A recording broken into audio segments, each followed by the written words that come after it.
Assalamualaikum warahmatullahi wabarakatuh.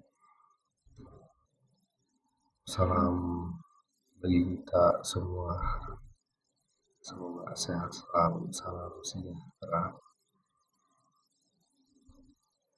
Sini dalam soal UTS, saya akan bahas dalam sistem komunikasi interpersonal, persepsi interpersonal dan konsep diri. Satu, komunikasi interpersonal. Komunikasi interpersonal adalah proses komunikasi langsung antara dua orang secara tatap muka. Dalam proses ini, pengirim pesan dapat melihat reaksi penerima secara langsung melalui umpan balik verbal maupun non-verbal. Hubungan ini penting karena menjadi dasar terbentuknya pemahaman dan kedekatan antar individu.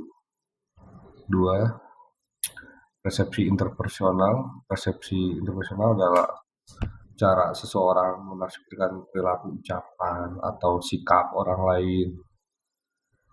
Persepsi tidak hanya terhadap benda mati, tetapi juga terhadap manusia sebagai objek sosial. Proses ini terjadi ketika seseorang menerima stimulus rangsangan melalui panca indera, bisa berupa suara, cahaya, atau simbol-simbol verbal. Persepsi interpersonal bersifat aktif karena ada umpan balik antara individu yang berinteraksi, berbeda dengan persepsi terhadap benda mati yang pasif. Tiga, petunjuk dalam persepsi interpersonal. Beberapa aspek non-verbal mempengaruhi bagaimana seseorang dipersepsi. Itu dalam mana poin 1, deskripsi verbal. Cara seseorang menyampaikan informasi bisa memunculkan kesan tertentu, misalnya terlihat sopan, tegas, dan sombong.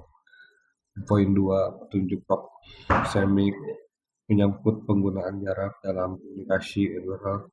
Jarak yang dekat menunjukkan keakraban, sedangkan jarak jauh bisa mencerminkan formalitas atau ketidaknyamanan.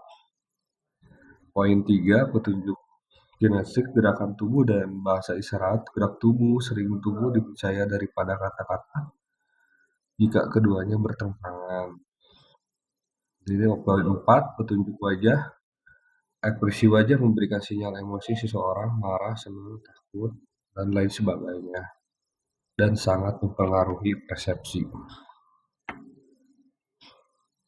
Poin 5, petunjuk paralinguistik berkaitan dengan cara berbicara, intonasi, tempo, atau volume suara. Misalnya suara keras dianggap marah atau tegas, bicara pelan bisa diartikan rendah diri. 6, petunjuk artifaktual, penampilan fisik seperti pakaian, gaya rambut, atau aksesoris yang memberi kesan tertentu, cerdas, percaya diri, atau bahkan sombong. 4, faktor-faktor yang mempengaruhi persepsi. Ada 3 faktor utama yang mempengaruhi persepsi interpersonal adalah yang dimana 1, pengalaman membentuk cara kita nilai orang lain berdasarkan peristiwa masa lalu. 5.2, motivasi. Itu keinginan atau tujuan tertentu dapat membuat seseorang menafsirkan pesan secara berbeda. Poin 3, kepribadian. Ciri khas individu menentukan cara ia memandang orang lain. 5, pembentukan dan pengelolaan kesan. Ada 3 konsep utama di sini. 1, stereotyping, menilai seseorang berdasarkan kelompok atau ciri umum tanpa mengenalnya secara pribadi. 2, implicit personality theory, keyakinan bahwa sifat-sifat tertentu saling berkaitan, misalnya orang ramah pasti jujur. Atribusi, menjelaskan perilaku orang lain berdasarkan sebab internal, karakter, atau eksternal situasi. 6, ada konsep diri dan pengaruhnya dalam komunikasi. Konsep diri adalah pandangan seseorang tentang dirinya sendiri, di mana ada faktor pembentuknya. 1. Orang lain, penilaian atau tanggapan dari orang lain. 2. Kelompok rujukan, lingkungan sosial yang menjadi tolak ukur. Konsep diri yang positif mempengaruhi komunikasi interpersonal melalui buat yang dipenuhi sendiri. Keyakinan diri membuat seorang bertindak sesuai harapan, keterbukaan diri, kemauan untuk berbagi pikiran dan perasaan. Percaya diri membuat komunikasi lebih efektif dan meyakinkan. Selektivitas, kemampuan memilah informasi yang relevan dan interaksi. Model jendela Johari Window model ini menjelaskan kesadaran diri dalam hubungan interpersonal, di mana itu 1. Open area, informasi tentang diri yang diketahui oleh diri sendiri dan orang lain. 2. Hidden area, area hal yang kita tahu tetapi tidak diketahui orang lain. 3. Ada blind area, hal yang diketahui orang lain tetapi tidak kita sadari. Unknown area, hal yang diketahui oleh diri sendiri maupun orang lain.